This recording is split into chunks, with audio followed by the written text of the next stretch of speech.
Alléluia, Alléluia, Alléluia. Chers frères et sœurs, amis téléspectateurs, bonsoir. Jésus-Christ est Seigneur. Mes chers amis, que ce mois soit un mois de louange pour vous. Oh, merci Seigneur. Bienvenue dans votre émission Le Train de la Rhapsodie des réalités. Je vous invite à prier avec moi pour commencer cette émission. Seigneur notre Dieu, tu es un Dieu d'amour, alléluia. Merci pour le don de Jésus-Christ. Merci pour le don de ce jour merveilleux, alléluia. Ce soir, nos cœurs sont prêts pour recevoir la révélation de ta parole qui va changer nos vies. Au nom de Jésus, amen. Alléluia. Encore une fois, bienvenue dans le train de la rhapsodie des réalités. J'espère que vous avez passé une excellente journée. L'émission de ce soir va couvrir la semaine de la rhapsodie des réalités du 30 juillet au 5 août. 30 juillet au 5 août. Et je vous invite à prendre votre rhapsodie du mois de juillet pour les 2 derniers numéros du mois. Le vendredi, le 30 juillet. Le thème de la rhapsodie des réalités était « Établissez-la dans votre vie ». Merci Seigneur. Établissez-la dans votre vie. L'écriture de ce jour était le psaume, le chapitre 119, le verset 89 qui dit « À toujours, ô Éternel, ta parole subsiste dans les cieux.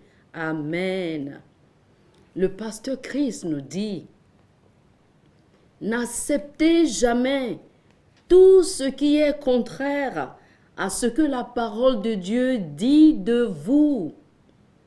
Ne remettez jamais en question l'intégrité de la parole. Croyez, acceptez et affirmez que vous êtes ce que Dieu dit que vous êtes, que vous avez ce qu'il dit que vous avez et que vous pouvez faire ce qu'il dit que vous pouvez faire. Oh, alléluia. Laissez la parole de Dieu vous donner une nouvelle mentalité, une nouvelle façon de penser. Ne dites pas que vous êtes malade simplement parce que vous avez ressenti les symptômes de la maladie dans votre corps. Parler de cette façon, c'est prendre parti contre la parole de Dieu.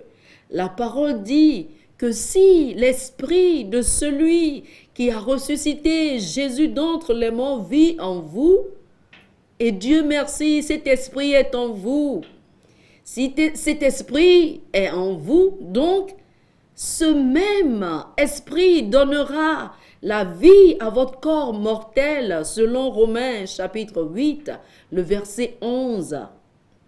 Le pasteur Christ dit, votre confession par conséquent doit toujours être « Je suis vitalisé par le Saint-Esprit. La santé divine est ma nature et l'une des nombreuses bénédictions que j'ai et dont je jouis en Jésus-Christ. Oh, alléluia, la santé divine est à moi. » Il dit, si vous ressentez des faiblesses, le doute, le découragement ou un manque, n'acceptez pas ces anomalies comme ce que votre vie devrait être. Votre vie est pour la gloire de Dieu. Et 1 Pierre chapitre 2, le verset 9 nous dit, vous au contraire, vous êtes une race élue, un sacerdoce royal, une nation sainte, un peuple acquis, afin que vous annonciez les vertus de celui qui vous a appelé des ténèbres à son admirable lumière. Oh, alléluia. Le pasteur dit, la parole de Dieu est praticable. Lorsque vous lisez une écriture comme celle-ci, vous devez répondre. Vous dites par exemple, béni soit Dieu, ma vie est pleine de gloire, de beauté, de sagesse et d'excellence de l'Esprit de Dieu. Et je les manifeste à mon monde. Alléluia. Il conclut ce numéro en nous disant ceci. La parole de Dieu ne fonctionnera pour vous que si vous lui donnez la bonne réponse. Oui, la parole de Dieu est toute puissante et établie dans les cieux, mais vous devez l'établir dans votre vie par vos affirmations. Il a dit dans Hébreux chapitre 13, les versets 5 et 6, la Bible dit, il a dit, afin que nous puissions dire avec assurance, oh, alléluia, établissez la parole de Dieu dans votre vie. Merci Seigneur. Le samedi, le 31 juillet, le dernier jour, du mois de juillet, le thème de la rhapsodie des réalités était « Garder Satan sous contrôle ». L'écriture de ce jour était Marc, chapitre 16, le verset 17 qui dit « Voici les miracles qui accompagneront ceux qui auront cru. En mon nom, ils chasseront les démons. » Alléluia. Et le pasteur Christ de nous dire, une importante vérité que tout chrétien doit comprendre est que Satan et tous ses démons ont été parfaitement et complètement détrônés et vaincus par Jésus. Alléluia. Ainsi, aucun chrétien ne devrait avoir peur de Satan. Il n'est pas un facteur. Prenez au fait, pensez plutôt au fait que la toute première chose que Jésus a dit que nous pourrions faire en son nom est de chasser les démons. Cela montre à quel point Satan a été paralysé. Même si vous n'avez donné votre vie à Christ que quelques instants auparavant, vous avez l'autorité sur Satan et vous pouvez chasser les démons. Cela parce que, étant né de nouveau, vous avez la vie de Dieu et la justice de Christ. Vous avez l'autorité de Jésus. Par conséquent, garder Satan sous contrôle n'est pas une question de savoir depuis combien de temps vous êtes chrétien ou à quel point vous pensez être spirituel. Il s'agit de Jésus et de l'autorité qu'il a donnée de marcher et de vivre en son nom. Oh, alléluia!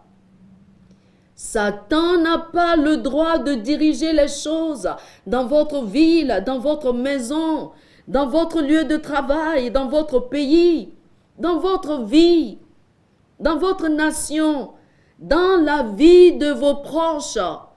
Chassez-le. N'importe quel jour, n'importe quand et n'importe où, chassez-le en utilisant le nom de Jésus. Oh, alléluia. Lorsque vous vous adressez à Satan, au nom de Jésus, il répond comme s'il entendait directement Jésus.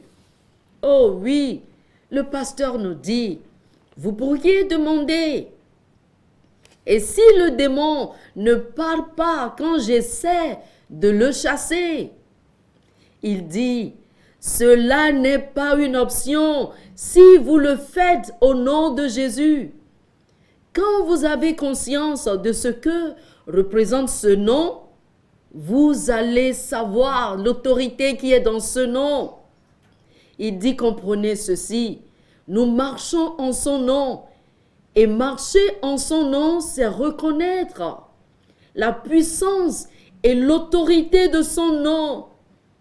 Vivez, nous dit-il, avec la conscience de ce que ce nom représente. Oh, alléluia. N'ayez pas peur de Satan, gardez-le sous contrôle.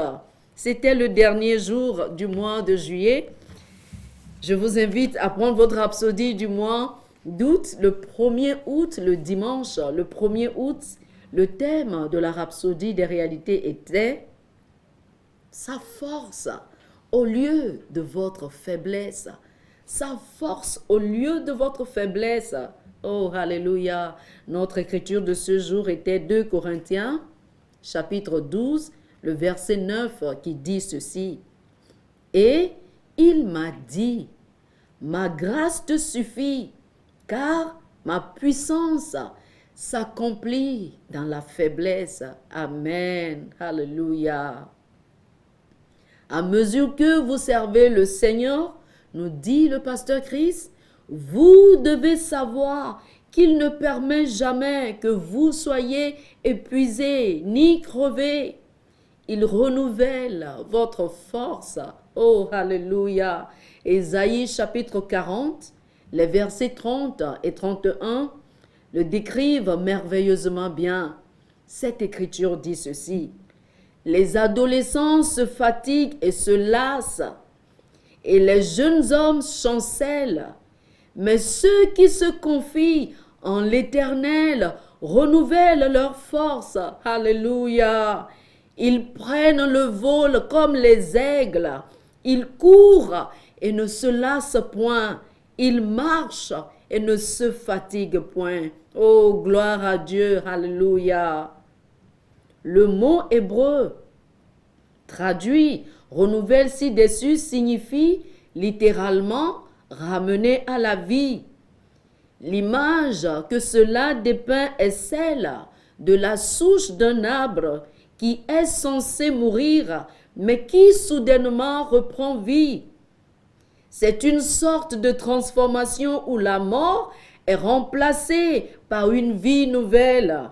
La faiblesse est remplacée par la force. Oh, alléluia.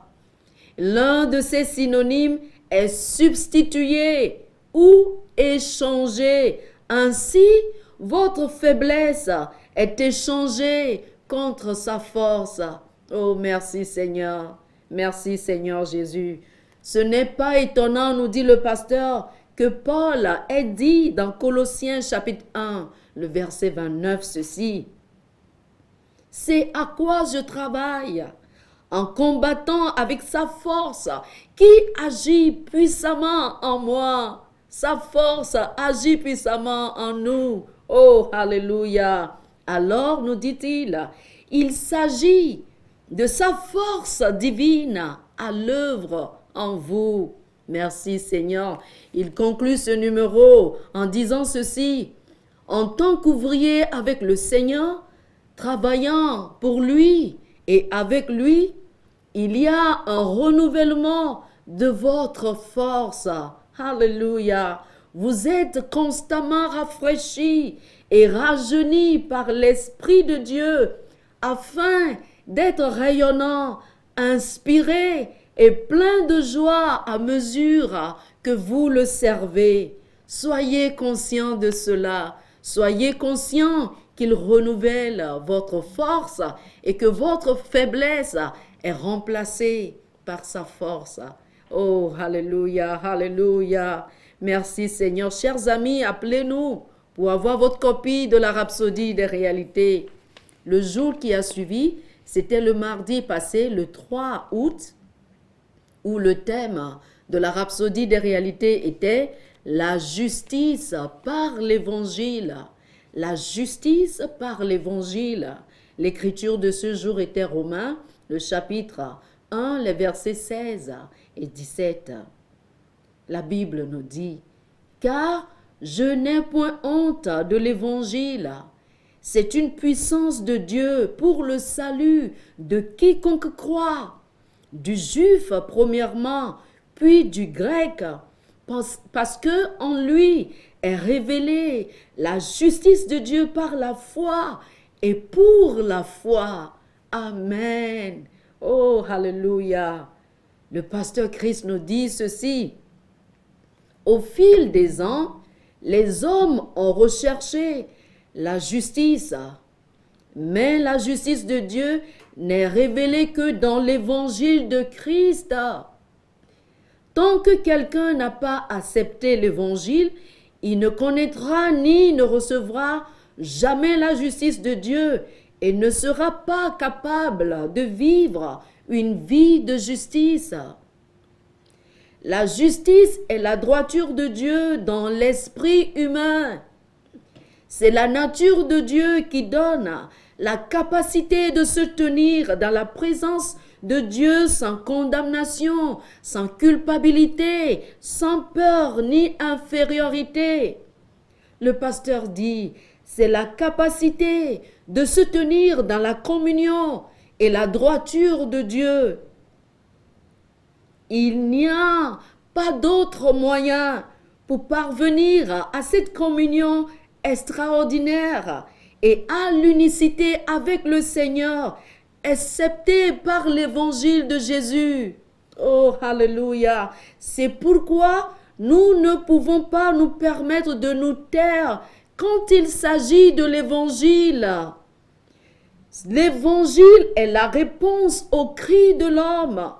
Il n'y a pas d'autre moyen pour les hommes de recevoir le salut, d'apprendre et de comprendre la justice de Dieu en dehors de l'évangile de Jésus-Christ. Alors, nous dit-il, prêchez l'évangile. Prêchez l'évangile. Ne vous arrêtez pas de le prêcher. Il dit, répandez la bonne nouvelle de la justice dans votre monde, tout en étant absolument convaincu qu'il n'y a pas d'autre moyen pour l'homme de recevoir la justice de Dieu et de devenir juste avec Dieu, excepté par l'évangile. Et Romains chapitre 10, les versets 9 et 10 nous disent, si tu confesses de ta bouche le Seigneur Jésus et si tu crois dans ton cœur que Dieu l'a ressuscité des morts, tu seras sauvé. Car c'est en croyant du cœur qu'on parvient à la justice et c'est en confessant de la bouche qu'on parvient au salut. Selon ce que dit l'Écriture. Mes chers frères et sœurs, si vous n'avez pas encore proclamé la Seigneurie de Jésus sur votre vie, n'attendez pas à la fin de cette émission. Faites la prière de salut avec nous. Vous serez surpris de ce qui va se passer dans votre vie. Vous serez justifiés. Oh, alléluia. Le pasteur nous dit, confessez donc Jésus. Si vous ne l'avez pas encore fait, si vous n'êtes pas encore né de nouveau, c'est le moment. Confessez la Seigneurie de Jésus sur votre vie en croyant dans votre cœur que Dieu l'a ressuscité des morts. Ainsi, la vie et la nature de Dieu seront communiquées à votre esprit avec la capacité de manifester et de marcher dans la justice de Dieu. Oh, alléluia, alléluia. La justice par l'évangile. Alléluia. Hier, le mercredi, le 4 août, le thème de la rhapsodie des réalités était le royaume en vous. Le royaume de Dieu est en vous. Merci Seigneur. L'écriture de ce jour est Marc chapitre 1, le verset 14 que je vais vous lire dans la version Darby. Cette version dit ceci. Après que Jean eut été livré, Jésus alla dans la Galilée, prêchant l'évangile du royaume de Dieu. Alléluia. Le pasteur Christ nous dit, Jésus est venu, prêchant l'évangile du royaume de Dieu. Il a dit que le temps était accompli et que le royaume de Dieu était proche. Dans Marc, chapitre 1, le verset 15. Qu'est-ce que le royaume de Dieu? Nous demande le pasteur. Le royaume de Dieu n'est pas un lieu. C'est le gouvernement de Dieu où il règne en tant que Seigneur et s'exprime lui-même, manifestant sa gloire et sa bonté. C'est pourquoi Jésus nous a mis en garde que lorsqu'on nous dira « Le royaume de Dieu est là-bas, le royaume de Dieu est ici », ne le croyez pas. Pourquoi? Car le royaume ne vient pas par observation. C'est en vous. Alléluia. Le royaume de Dieu est en vous. Lisez Luc chapitre 17, les versets 20 et 21. Le plan de Dieu à notre ère est d'établir son royaume dans le cœur des hommes. C'est un royaume spirituel. Oh, alléluia. Rappelez-vous, nous dit le pasteur, quand Jésus a été conduit devant Pilate, dans Jean chapitre 18, les versets 36 et 37, Pilate lui a posé quelques questions auxquelles il a répondu en disant, « Mon royaume n'est pas de ce monde. » Le royaume de Dieu n'est pas une structure physique, nous dit-il. Pourtant, Jésus a dit que le royaume est venu. Bien sûr que c'est ici. C'est dans votre cœur. Le royaume de Dieu se trouve dans votre cœur. Si vous avez reçu Jésus-Christ, il se trouve en vous. Le pasteur dit, cela n'était pas possible à l'époque d'Abraham, de Moïse, d'Élie, d'Élisée, de David, de Salomon et des patriarches d'autrefois. Mais cela l'est de nos jours. Oh, gloire à Jésus, alléluia. Il dit quand Jésus est venu, il est venu avec le royaume en lui.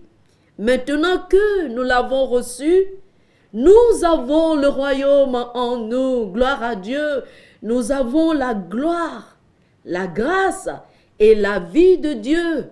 Toute sa divinité a été établie dans votre cœur. Merci Seigneur.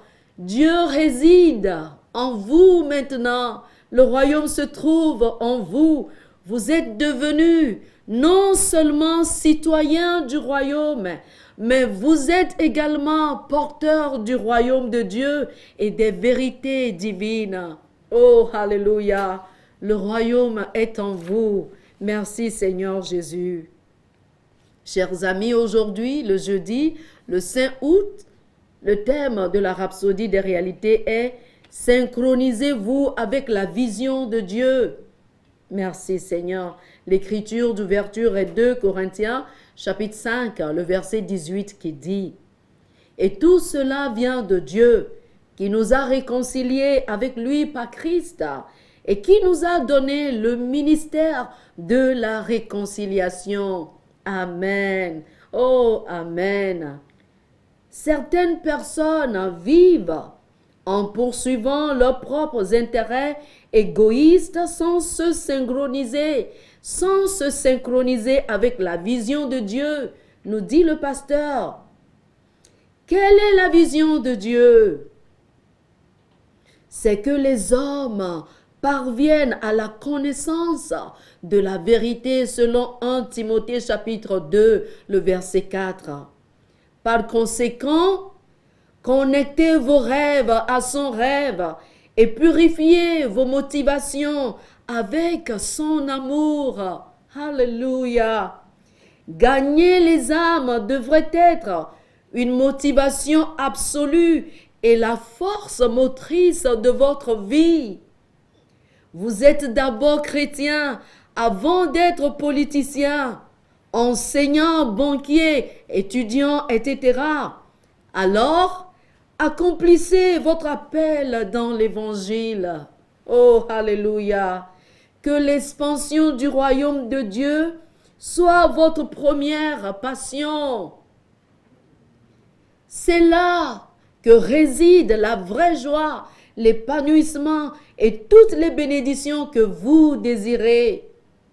Le pasteur dit, il y a une profondeur en Dieu, une dimension de joie et d'épanouissement que vous ne connaîtrez jamais tant que vous n'aurez pas fait en sorte que votre vie compte dans le fait de gagner des âmes. Jésus a dit dans Marc chapitre 16, le verset 15, il a dit, allez partout le monde et prêchez la bonne nouvelle à toute la création. Et il a également dit dans Matthieu chapitre 24, le verset 14, cette bonne nouvelle du royaume sera prêchée dans le monde entier pour servir de témoignage à toutes les nations. Alors viendra la fin.